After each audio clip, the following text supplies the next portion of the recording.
নবী দুনিয়াতে কোন দিন আসছেন সেটা সুনির্দিষ্ট না, কিন্তু 12 রবিউল আউয়াল যে দুনিয়া থেকে চলে গেছেন এটা সুনির্দিষ্ট। এখন কোন যুক্তিতে, কোন মানবতার বিবেচনায় আপনি 12 রবিউল আউয়াল আনন্দ মিছিল করেন? বলেন, আনন্দ মিছিল, আনন্দ রেলি, মিলাদুন নবী, নবীজির জন্মবার্ষিকী, এগুলা কোন বিবেচনায় করি? একটা সাধারণ কমন সেন্স যদি থাকে, সেক্ষেত্রে নবী যেদিন ইন্তেকাল করেছেন সুনির্দিষ্ট, সেই দিনে নবীর জন্মদিন পালন করা যেটা অনির্দিষ্ট, এটা বোকামি ছাড়া কি হইতে পারে? বলেন, দিন যদিও মিলে যায়, কথার কথা ধরে নিলাম রবিউল আউয়ালেই জন্মগ্রহণ করেছেন 12 তারিখে, তো সেদিন তো ইন্তেকালও করেছে। ইন্তেকালের জন্য আপনি ব্যথিত না হয়ে, দুঃখ ভারাক্রান্ত না হয়ে, শোক প্রকাশ না করে আপনি ঠিক ওই দিনেই আপনি আনন্দ উদযাপনের মিছিল বের করেন, রেলি বের করেন, গরু কাটেন, খান। আপনার পেটে খাবার যায় কি করে? ওই দিন আপনার পেটে খাবার যায় কিভাবে? আল্লাহ নবী তো সেদিন দুনিয়া থেকে বিদায় নিয়ে চলে গেছে। আল্লাহ রসুলের এক সাহাবী, নাম হলো সাওবান। কি নাম? হযরত সাওবান রাদিয়াল্লাহু তাআলা আনহু রসুলের একজন একনিষ্ঠ আশিক ছিলেন। গত সপ্তাহে বলেছি, আমাদের সমস্ত কিছুর মেয়ার, সমস্ত কিছুর নমুনা সাহাবায়ে কেরাম। আমরা সমাজে চলবো ফিরবো কিভাবে? সাহাবায়ে কেরাম যেভাবে চলছেন ফিরছেন। আমরা নবীকে ভালো কিভাবে বাসবো? বলে নবী আলাইহিস সালামের সাহাবারা যেভাবে আল্লাহর নবীকে ভালোবেসেছেন ঠিক সেভাবে বাসবো। রাসূলুল্লাহ সাল্লাল্লাহু আলাইহি ওয়াসাল্লামের সাহাবা হযরত সাওবান রাদিয়াল্লাহু তাআলা আনহু রাসূলের ইন্তেকালের বেশ কিছুদিন পূর্বে এসে আল্লাহর নবীর সামনে হাজির। চেহারা বড় ফ্যাকাশে, মলিন, দুঃখ ভারাক্রান্ত অবস্থায় এসে উপস্থিত হয়ে বলছেন, আল্লাহর নবী,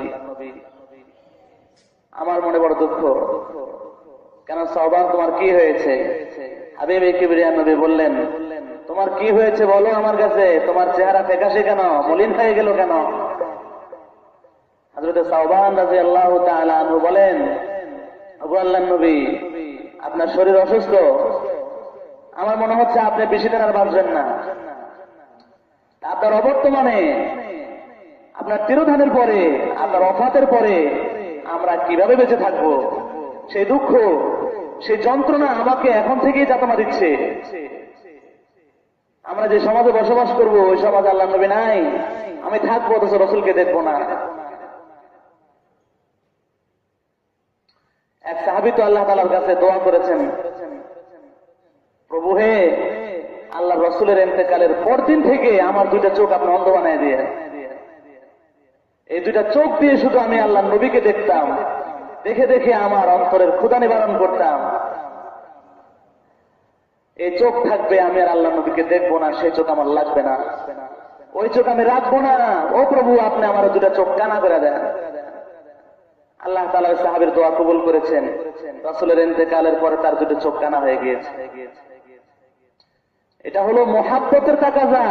মুহাব্বত, কি পরিমাণ মুহাব্বত থাকলে পরে নিজের শরীরের অঙ্গ প্রত্যঙ্গের চাইতেও বেশি মুহাব্বত আল্লাহর নবীর প্রতি, নিজের জানের চাইতেও বেশি মুহাব্বত।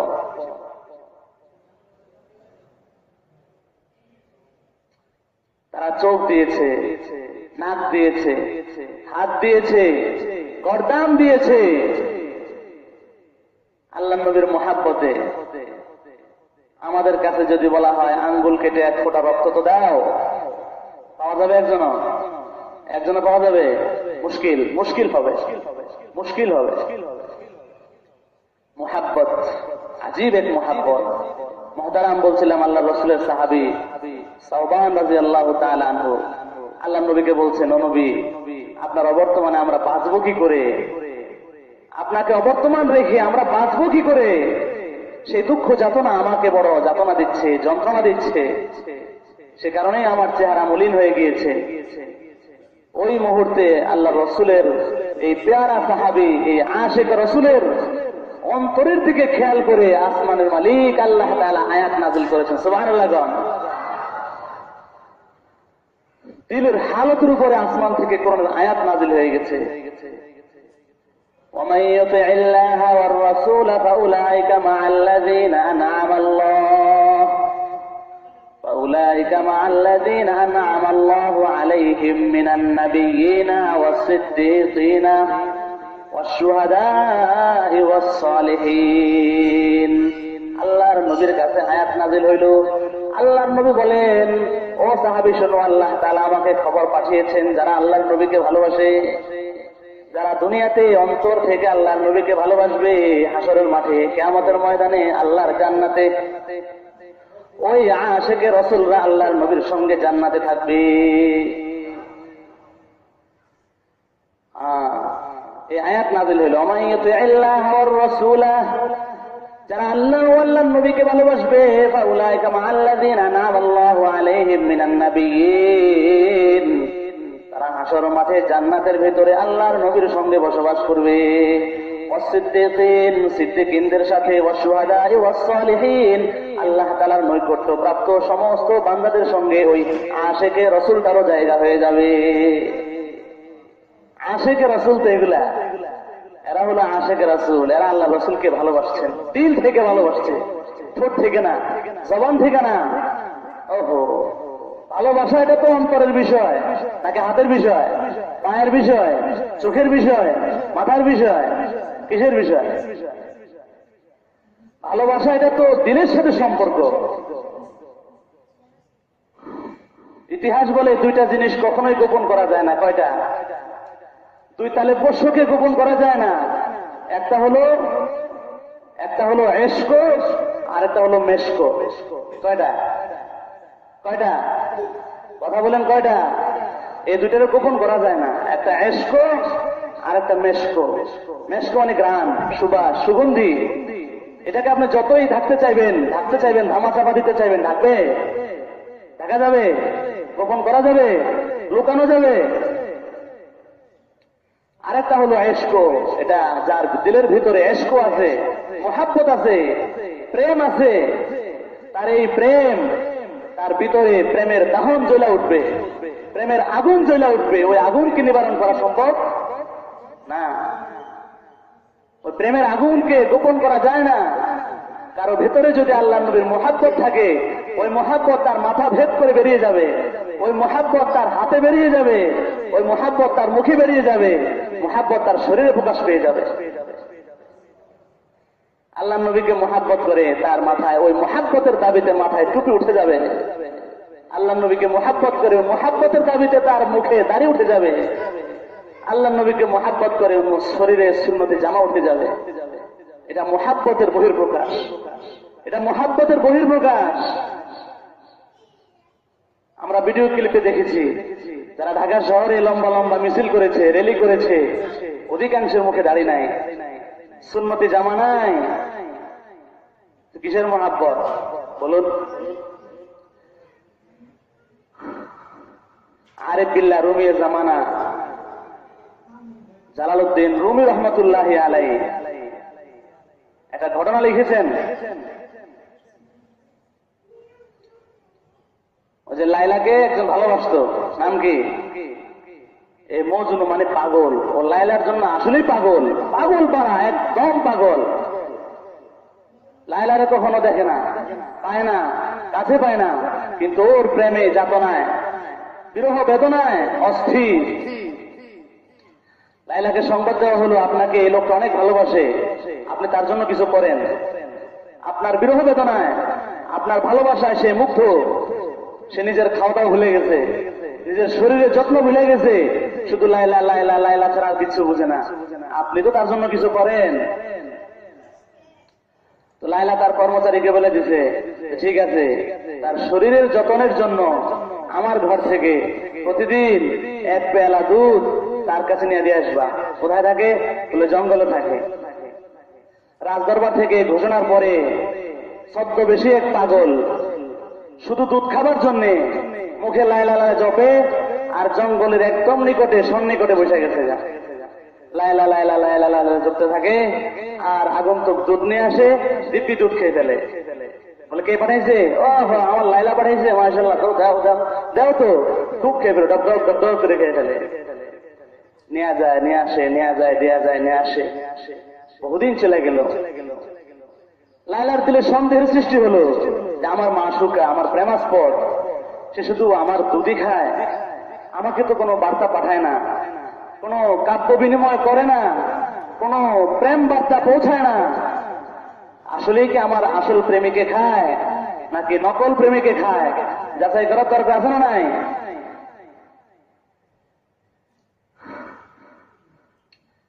আল্লাহ আকবার। ওই কর্মচারীকে লায়লা একদিন খালি বাটি দিলেন, খালি পেয়ালা দিলেন, বলে যাও এই কাপড় দিয়ে ঢেকে খালি পেয়ালা নিয়ে যাও, নিয়ে গিয়ে তাকে বলবে তোমার লায়লা বড় অসুস্থ, রক্ত শূন্যতায় ভুগছে, তার জন্য এক পেয়ালা রক্ত লাগবে। এতদিন তো দুধ খাইছো, আজকে তো এক পেয়ালা তোমার মাসুকার জন্য, প্রেমাস্পদের জন্য এক পেয়ালা রক্ত চাইছে, এক পেয়ালা রক্ত দাও। যখন বাটি নিয়ে তার কাছে যাইতেছিল, আনন্দের সাথে লায়লা লায়লা জপতে ছিল, আজকেও দুধ নিয়ে আসছে। দেখে যে জিলাপির পোটলা তো হালকা মনে হয়, কি মনে হয়? হালকা মনে হয়। আজকে তার দুধ নাই।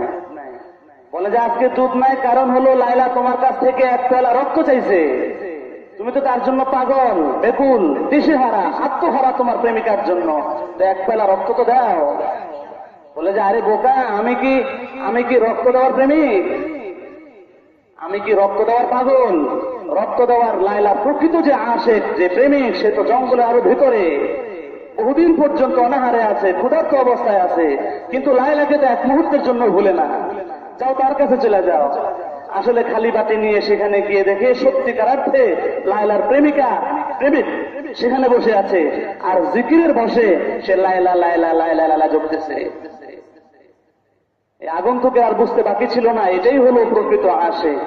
প্রকৃত আশেক আগে কোনোদিন দুধ পান করেনি, দুধ দেখেও নি, আজকে বললো খালি বাটি দিয়ে তোমার লায়লার বড় অসুস্থতা, রক্ত শূন্যতা, এক বাটি রক্ত তো দাও। আমার লায়লা কি বলেছে এই কথা? শরীরের কোন অঙ্গের রক্ত তার জন্য বেশি উপকারী হবে বলো আমাকে? তাই না? তাহলে আমার শরীরের কলিজাটা কেটে তাকে আমি দিয়ে দিই না হয়, বলো? না, এক বাটি রক্ত দেন, সঙ্গে সঙ্গে শরীর কেটে এক পেয়ালা রক্ত তাকে দিয়ে দিই। রক্ত নিয়ে চলে গেছে। লায়লার কাছে সংবাদ পৌঁছানো হলো, এতদিন পর্যন্ত যে আপনার দুধ পান করেছে সে তো প্রতারক, সে তো ভণ্ড, সে আসলে আপনার আশেক নয়, আপনার প্রেমিক নয়। আজকে খুঁজতে খুঁজতে পেয়েছি আপনার আসল প্রেমিক, যে সে তো জঙ্গলের গভীরে বসবাস করতেছে, আসলে আপনার নাম সে মহাব্বতের সাথে জপাজপি করতেছে। মহতারাম, যারা আজকে বলিয়া ওড়াচ্ছে আশেক রসুল বলে বলে বলে বলে, যারা ওয়ালের মধ্যে বড় করে বিশ্ব আশেক রসুল লেখা দেয়, আর ওই আশেক রসুল লেখার উপরে কুত্তা প্রস্রাব করে, থোড়াই ভালোবাসা, থোড়াই ভালোবাসা, মুখে ভালোবাসা ভালোবাসা বললে ভালোবাসা হয়ে যায়। ভালোবাসা কিসের সাথে সম্পর্ক বলেন? কিসের সাথে? অন্তরের সাথে সম্পর্ক। ভালোবাসার সম্পর্ক, মহাব্বতের সম্পর্ক, এটা তো অন্তরের সাথে। মাদারাম হাজরিন, রাসূলুল্লাহ সাল্লাল্লাহু আলাইহি সাল্লামকে মুখে মুখে মুখে মুখে জিলাপির পোটলা নিয়ে গোল হয়ে বসে ভালোবাসার দাবিদার বহুতই পাওয়া যাবে, কিন্তু রাসূলুল্লাহ সাল্লাল্লাহু আলাইহি সাল্লামের ইজ্জত সম্মানকে রক্ষা করবার জন্য, তার মান ও মর্যাদাকে রাষ্ট্রীয়ভাবে প্রতিষ্ঠিত করবার জন্য রক্ত দেওয়ার আশেক রাসূল কয়জন পাওয়া যাবে? ওহো মুহতারাম হাজরিন, সাহাবায়ে কেরাম রাদিয়াল্লাহু তাআলা আনহুমদের ঘটনা আপনাদের সামনে অসংখ্যবার বর্ণনা করেছি। নবী প্রেমের ইতিহাস সাহাবীদের কাছ থেকে শিখুন। হযরত আমর ইবনুল আস রাদিয়াল্লাহু তাআলা আনহু, এই সাহাবীর নামগুলো মনে রাখবেন। আপনাদের সামনে বারবার বারবার সাহাবীদের নাম উচ্চারণ করি। মুসলমান ইমানদার সাহাবীদের নাম মনে রাখবে না তো রাখবে কার নাম? মনে রাখবে কার নাম? এক একজন সাহাবী হাসর মাঠে নাজাতের উসিলা হবে। এক একজন সাহাবীর ভ্যালু, মর্যাদা, পাওয়ার হাসর মাঠে প্রাইম মিনিস্টারের চাইতে বেশি হবে। সুবহানাল্লাহ। সেদিন বুঝে আসবে সাহাবীদের মান ও মর্যাদা, শান ও আজমত কি। নাম কি বলছি? আমর ইবনুল আস রাদিয়াল্লাহু তাআলা আনহু, যিনি মিশর বিজয় করেছেন। হ্যাঁ,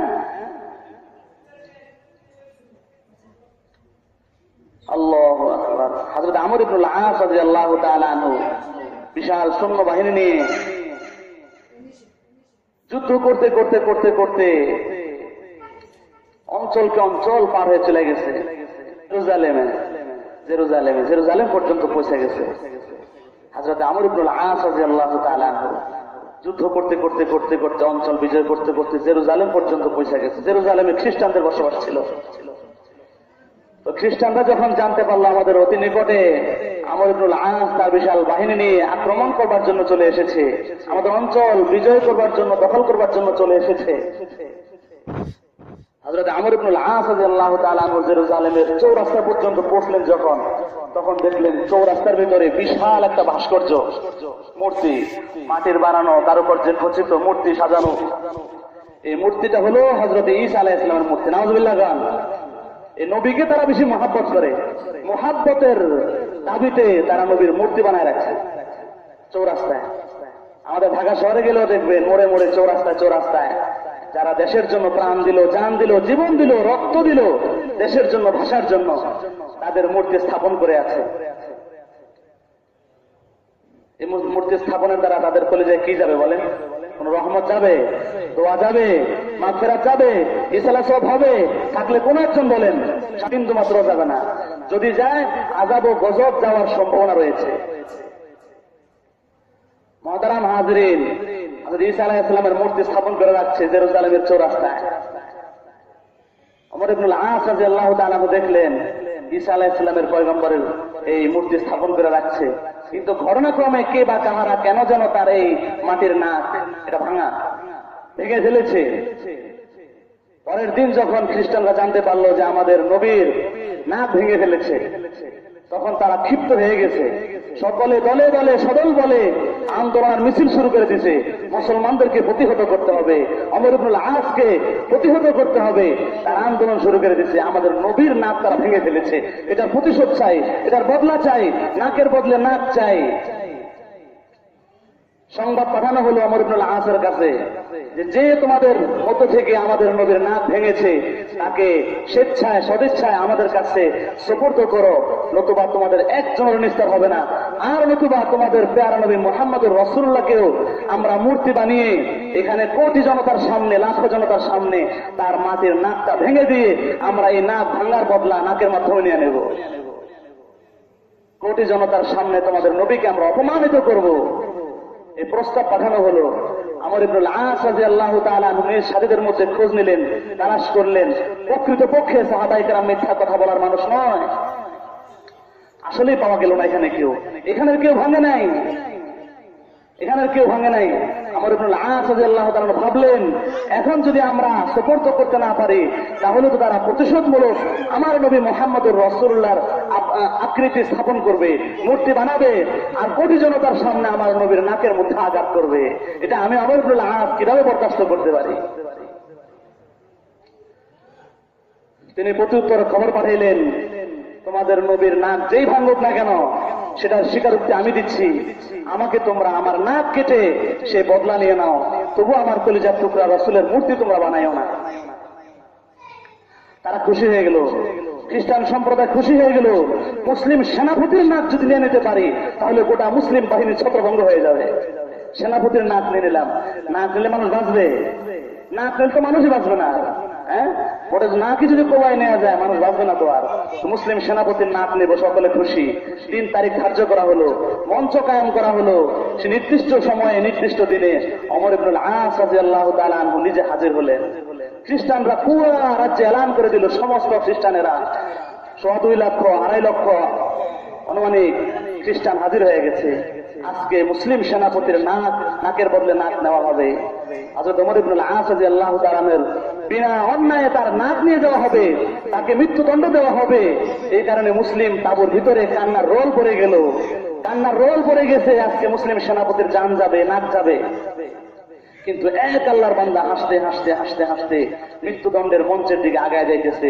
তিনি হলেন আল্লাহর নবীর আশিক রাসূল হযরত ওমর ইবনুল আস রাদিয়াল্লাহু তাআলা আনহু। সুবহানাল্লাহ।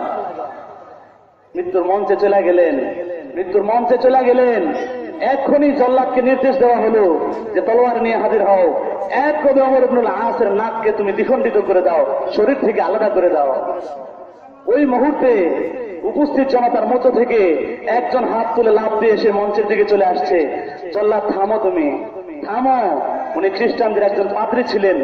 মঞ্চে এসে বলছেন আমার হাতে এই যে মাটির নাকটা দেখতেছ, আমি গত রাত্রে আমাদের নবীর নাকটা আমি নিজে ভেঙে ফেলেছি। মুসলমানদেরকে কলুষিত করবার জন্য, মুসলমানদের নবীকে অপমানিত করবার জন্য আমি এই ঘটনা ঘটিয়েছি। কিন্তু আমি যা দেখলাম, মুসলমানরা তাদের নবীর জন্য কি পরিমাণ মহাব্বত রাখে, কি পরিমাণ ইশক তারা অন্তর লালন করে, তারা নিজেদের জান দিবে, নাক দিবে, শেষ রক্তবিন্দু পর্যন্ত তারা বিসর্জন দিবে, কিন্তু নবীর অপমান, বিন্দু মাত্র অপমান তারা বরদাস্ত করবে না। এটাই হলো প্রকৃত নবীর আশেক। আমি তো আসলে আমাদের ঈসা নবীর প্রকৃত আশেক ছিলাম না, বিদায় আমি শত্রুতা বশত নাক ভেঙে মুসলমানদেরকে ভাসানোর চেষ্টা করেছিলাম। আজকে আমর ইবনুল আসকে তোমরা ছেড়ে দাও, তার নাককে ভেঙো না। আমি নাক ভেঙেছি, যদি মারতে হয় তোমরা আমাকে মেরে ফেলো। আর আমি মৃত্যুর আগে তোমাদেরকে সাক্ষী রেখে কথা বলছি, যে ধর্মের নবীর জন্য তার উম্মতরা এত বেশি দেওয়ানা হইতে পারে, আমি আজকে মৃত্যুর পূর্ব মুহূর্তে সেই ধর্মের কালিমা পড়ে আমি মুসলমান হয়ে গেলাম।